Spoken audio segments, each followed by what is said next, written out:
So, I know it's been a while. Hear me out here. It's mostly because the Nightmare Before Christmas video that I have planned is longer than what I had anticipated. Just to give you a little quick insight, the raw audio alone is over an hour. So yeah, let's just kick the can a little bit more and just talk a bit about Beetlejuice, because more news has been popping up over the past couple of weeks. One of the first things I'm going to talk about is this Beetlejuice experience that's happening August 23rd at the Ovation Theater in LA. It's sounding like they're recreating the waiting room and possibly Saturn, and they'll have themed food, themed drinks, and themed merchandise.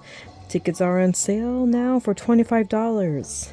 And let's refer back to that map I made a couple episodes ago about CinemaCon. I'm not even gonna bother to edit it. You get the gist. I can't go to this. It's too far away. But hey, here's hoping this experience ain't anything like that Glasgow Wonka thing, and we don't have Beetlejuice hiding behind a mirror to be the unknown. Another thing I want to touch upon is Beetlejuice is opening Venice Film Festival. Yet again, another thing I can't attend to, because, well, if I'm over here, Venice is, well, we know. Beetlejuice is set to open Venice Film Festival on August 28th.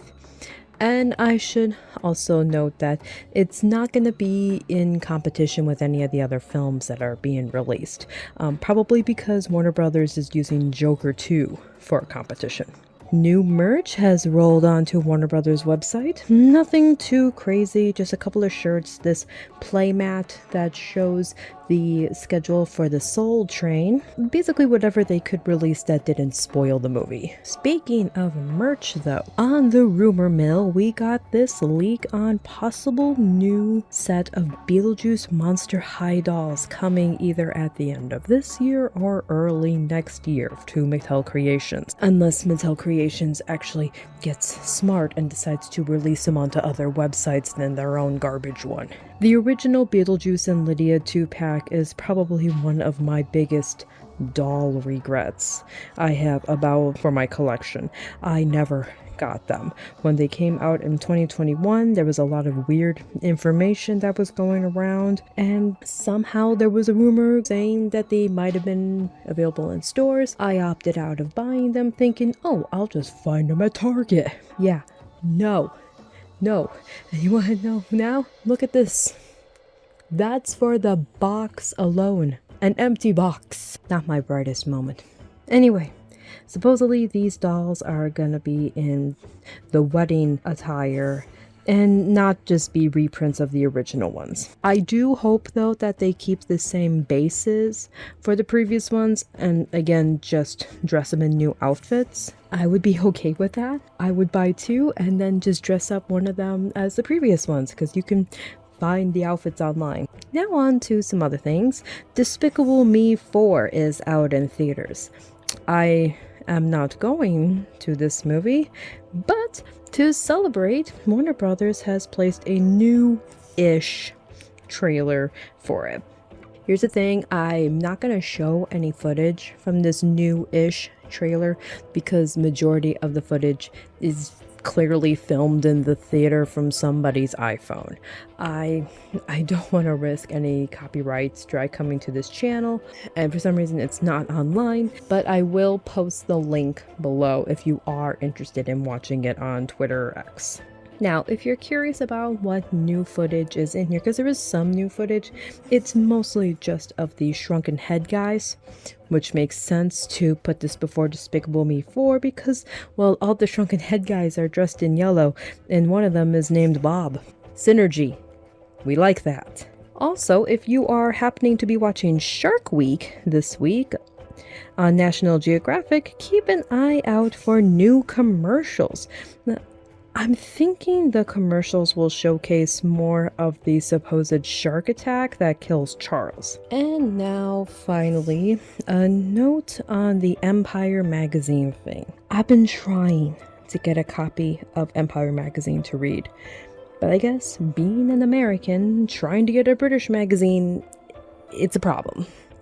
all the Empire magazines that are currently available at my Barnes & Noble don't have Beetlejuice on the cover. No, they have Wolverine and Deadpool on the cover.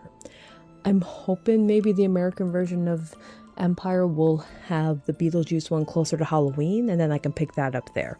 I was hoping to hold off on reading any of the articles, but either way, unless I decide to pay reseller prices, it's not going to happen anytime soon. I do want to make a comment. Part of an article states that Keaton's condition for returning to Beetlejuice was that he only be in the film as long as he was in the first one. So, recap for the first Beetlejuice movie, Keaton was only in it for, if we round up, 17 minutes. So that means, in Beetlejuice, Keaton's probably only going to be in this one for 17 minutes. Let's maybe round up to 20 just to be generous a little bit. Not gonna lie, I love this. I love this because we don't risk Beetlejuice overstaying his welcome. Because that was a fear. I feared they were going to lean too much into Beetlejuice and then have it wear off the charm. But now we also have a different problem on our hands. All these trailers and stuff, they are leaning kind of heavily on Beetlejuice. So I'm kind of scared that maybe we might not have any new footage in the movie, that it's all going to be in the trailers. Not that I'm going to call it like a spoiler, so to say, because it's one thing to see footage in a trailer out of context. It's another thing to see stuff in context. So I don't really want to call it a trailer spoilers, but still, it's gonna be something if we end up seeing all of Keaton's performance in trailer form before we actually see it in the theater. Okay, anyway, I think I got just about everything that's happening. Anyway, let me know if I, well, one, forgot anything, or two, if you happen to be going to the Beetlejuice experience, or if you just so happen to be flying to Venice on a whim, or if you somehow got a hold of the Empire magazine and all the other stuff I talked about. Did you see Despicable Me 4? Did you like the new trailer? Are you watching Shark Week? Ooh-ah! Anyway, feel free to do the obligatory YouTube stuff below, and goodbye.